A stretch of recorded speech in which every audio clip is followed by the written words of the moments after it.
Hello, everybody. Here's a warm welcome from me, Vijayalakshmi. Welcome to the very first video of our brand new YouTube channel. This is on VJ's playlist, which is now making it to the tube. And who is joining me for our very first episode? Karthik Sundar, aka Gubbi. Hi, Yay. Thank you so much. Thank you so much, Vijayalakshmi, for having me on this. How are you, firstly, Gubbi? I've been great. I think at the best mental space I can ever be so far. Well, firstly, many congratulations. You've just had a brand new EP out that's hit all the music streaming platforms. The Storm, where you have collaborated with the best of the underground Kannada rap scene. You've also, partnered with your longtime collaborator Simon. Yes. So quickly, just give us a gist about what propelled you to put out The Storm. It was again, it was the lockdown, like it is for it has been for most of the artists. Yeah. It happened, I think, in 2020. I was thinking of making an album called The Calm Before the Storm. Okay. Then when I started off with the thought process, then I thought, okay, it might be simpler if I do it as two different EPs, the Calm EP and the Storm EP. And that's how I started writing. I actually started writing the Calm EP and the Storm EP simultaneously. But I released the Calm EP in 2021 and ended up releasing the Storm EP in 2022.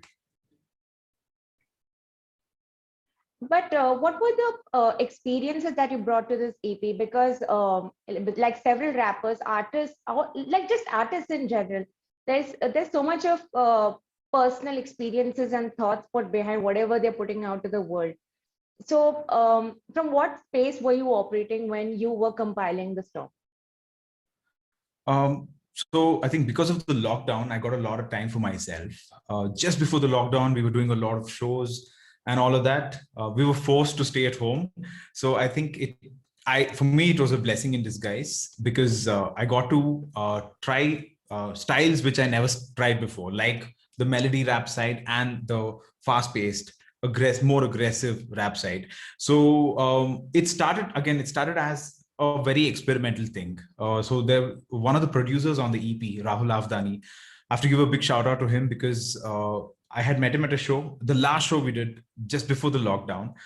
So he hit me up with the beat and he's like, I've designed this beat keeping you in mind, and which was nothing like my style. So I was like, okay, maybe now is the time for me to try some chopper raps, some fast raps and stuff. So that's the beginning of the Storm EP.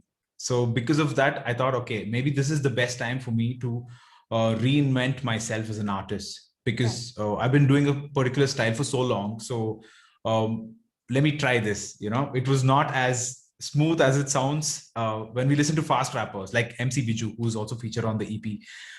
He does it so seamlessly. So trying that style was really so new for me. Firstly, Karthik, actually, for our viewers who are watching, this is also it happens to be my first official interaction with you. I mean, like I mentioned during a phone conversation that my team and I, for years, we had been trying to get in touch with somebody who could connect us with Gubbi, and, it never really happened. So I'm really happy that we are finally speaking. The Kannada rap scene in the last few years has really exploded and it has really emerged. I for the longest time, fans of Indian hip hop would have only, been limited about their knowledge, when it comes to Indian hip hop. It's either been the rappers in Mumbai or it's been the rappers in Delhi. But, seldom, much is spoken about the rap scene in Bangalore. And thanks to the likes of Brother V, thanks to the likes of Big Deal, Siri, and of yourself, now suddenly there's so much more awareness. A lot of people have woken up to the talents of, the rap scene down south. How do you look at how, you all have emerged as, forces of Indian hip hop? I think the most important thing is to pass the test of time. Because we started doing it in regional language, maybe like I think I started off in 2011 or something. Oh. And so it's nice that you brought this up because even now when I do shows at certain corporates or certain places, they're like, oh, there's rap in Kannada. I'd never heard it before.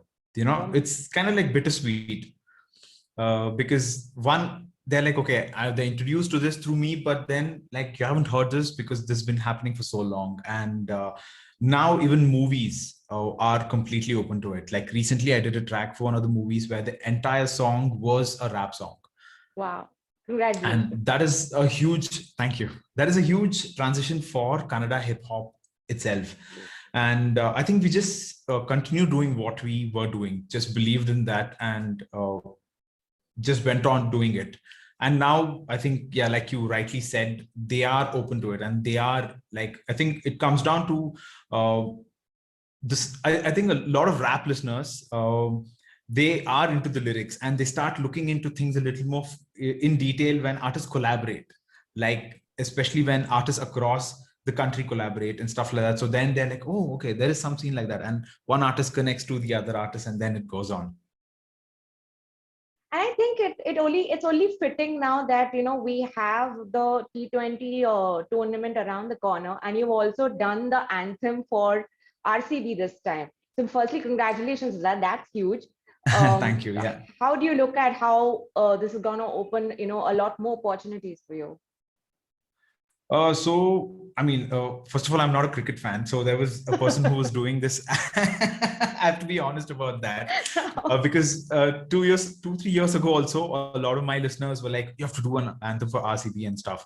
And we recently performed at the RCB Unbox event, which happened in Bangalore. And that's when I actually got a taste of how RCB fans are. They're crazy. It was like about 2,500 people. And it was almost intimidating with their devotion, I must say. And so I think it was a great opportunity for me to do this anthem.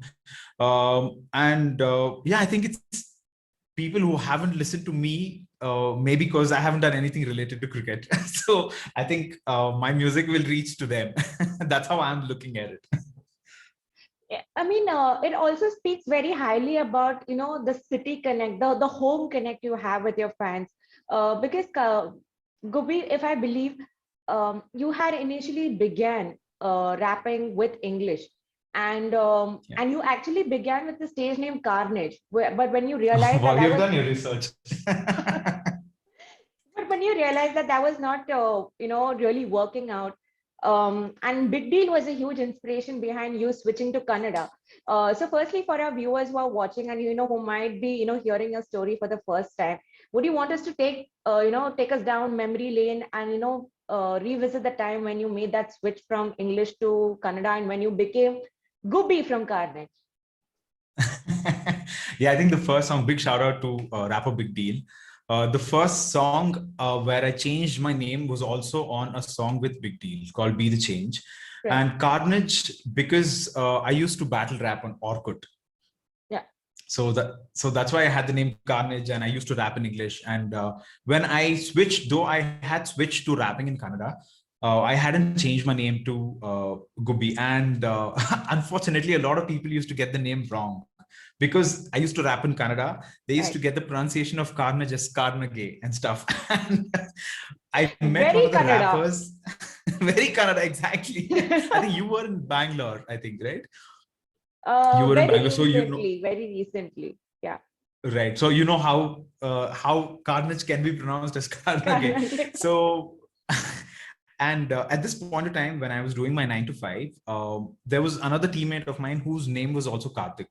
So they used to call me Gubbi. So that's how everyone started calling me Gubbi. Everyone around me started calling me Gubbi. And this was also the time when this incident happened, and a lot of other incidents happened where people were mispronouncing my name. And when I thought about it, it didn't make any sense because people couldn't connect with the name. If I was a battle rapper and I went with the name Carnage, it made a lot of sense. Yeah. But since I no longer battled and Gubbi, and I think this was a discussion I had with rapper Big Deal, and he's like, bro, I think it makes absolute sense for you to switch as well.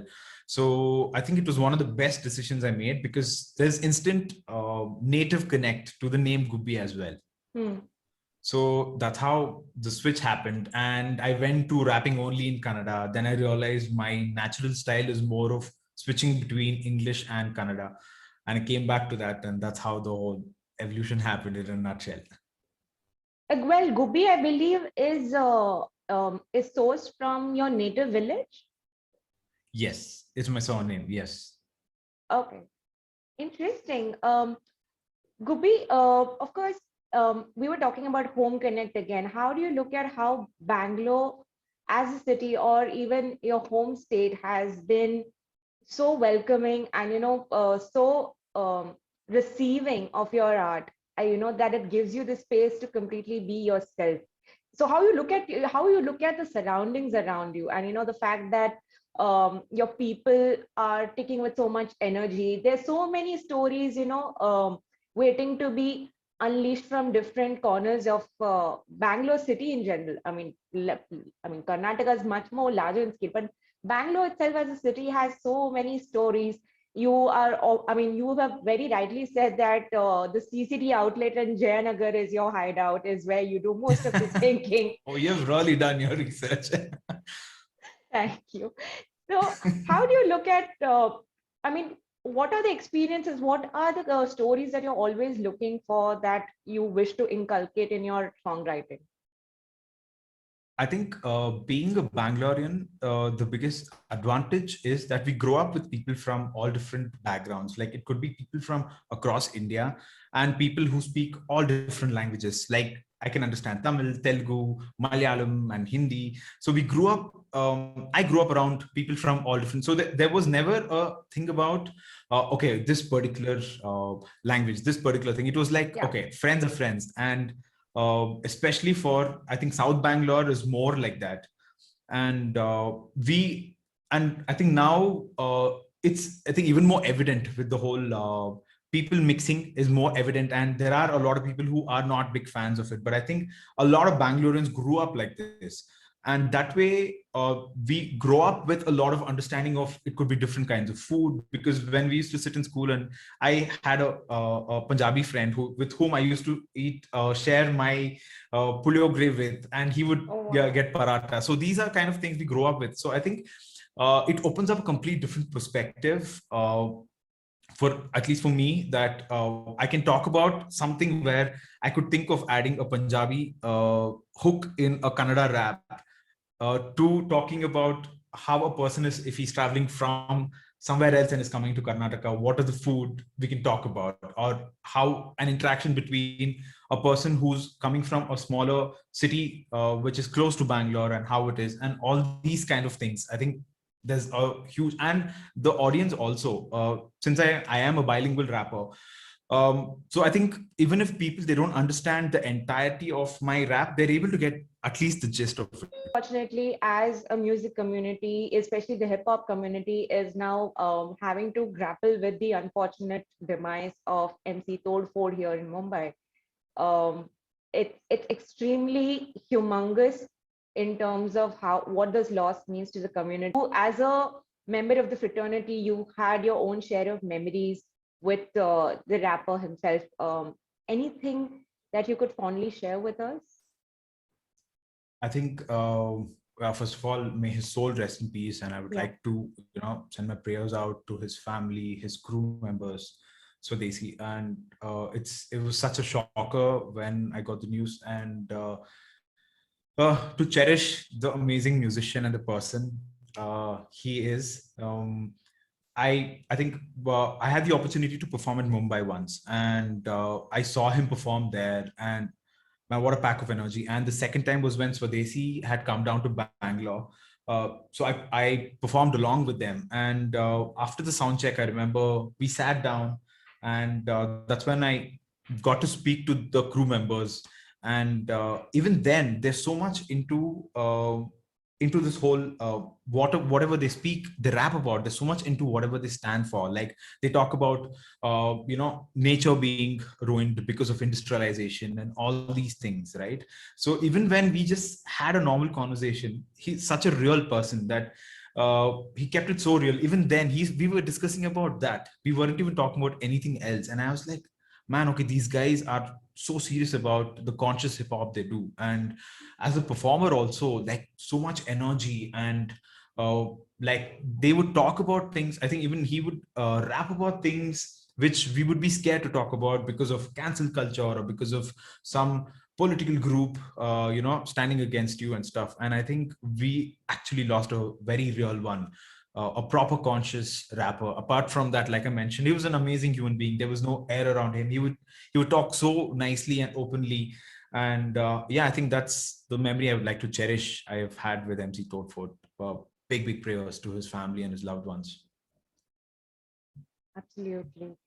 Um, Gubbi, unfortunately or fortunately, I mean, ever since a mainstream movie decided to, show some light on the hip hop culture in India, there has been a splurge of artists who have jumped onto the bandwagon for the good or for the bad, we don't know. But also, somewhere a lot of cynics would want to believe or would want to argue that hip hop is somewhere kind of becoming a fad also in the country. Do you agree with that? It has become a fad.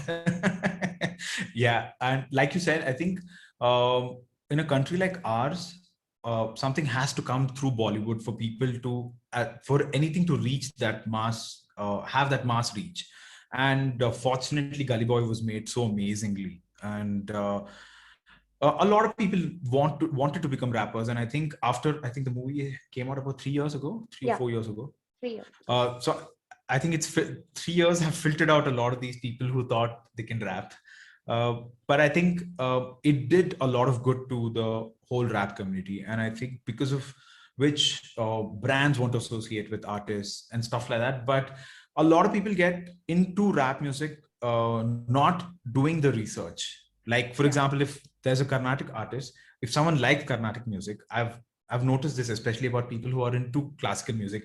They really, a lot of people who come to these concerts have actually learned classical music, and they really understand the time signature and what are the transitions they're doing and stuff like that. So I think, unfortunately, that doesn't happen a lot with rap music. So there are more rappers than rap listeners, and Right. they want to just jump and become rappers even before finding out when it actually started, how the culture has evolved, how Indian rappers have Indianized rap music, how they've Indianized hip hop and stuff like that. But I think maybe another 2-3 years, I think things are going to like settle down a little more, and people are going to again. I feel that I strongly believe that test of time. It's always the test of time. How long are they going to go on doing what they're doing?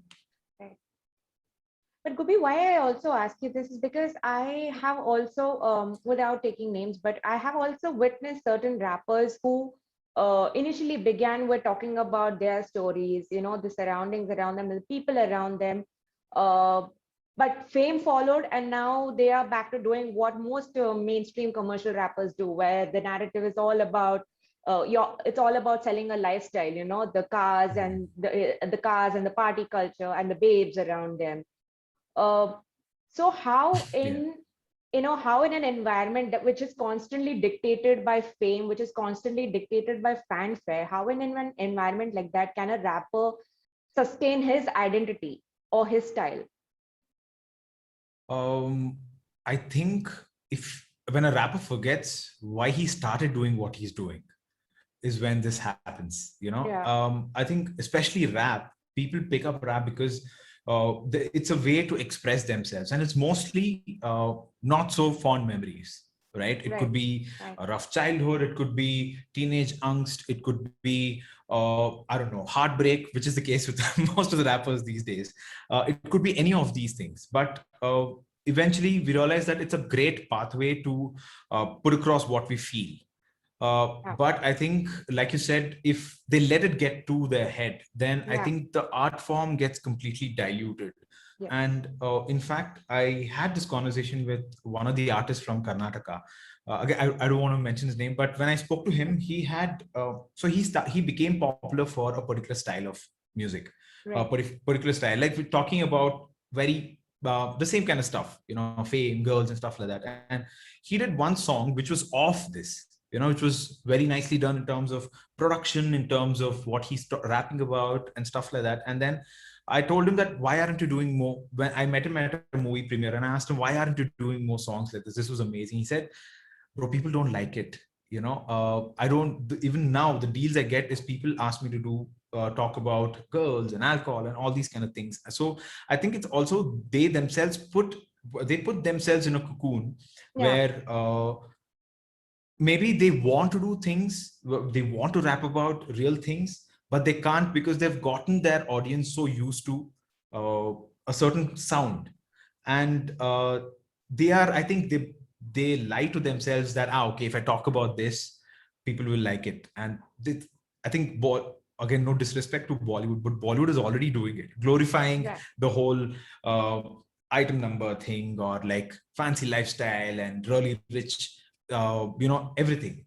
But I think it's consciousness. I think how conscious an artist is, especially a hip hop artist, because hip hop as an art form is so much about consciousness and so much about, though it started off with the whole idea of party culture and stuff like that, hip hop became so solid because they started talking about the injustice done to them, right?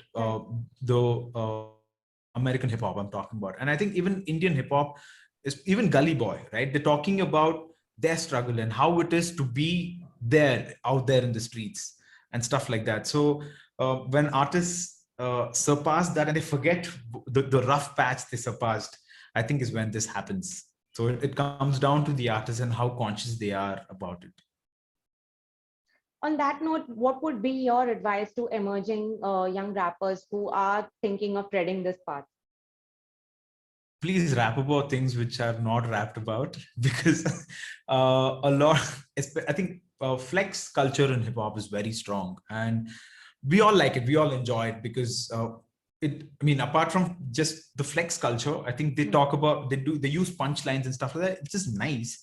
But we don't want to hear just another love song. We don't want to hear just another heartbreak song. I mean, if you want to do this you want to pursue this as a career, you should look at it that way too, right? Like, as a consumer, would you listen to someone singing about love or heartbreak? I mean, again, don't mean to underplay it, but or anything, your flex and stuff like that. As a listener, how much do you enjoy it? I think they should look at themselves as a listener. Then they might get an insight as to which direction they should go. Absolutely. Such a pleasure talking to you this afternoon, Gubbi. Firstly, thank you so much once again for being one of the first few artists to be a part of On VJ's playlist. And all I can say is I really wish you all the best. And your music has continued to inspire a generation of rappers, and I hope it continues to do so. Thank you so much for having me, Vijayalakshmi. It means a lot to me. And thank you for featuring my songs on your playlist. And it was an absolute honor being part of this. Thank you so much.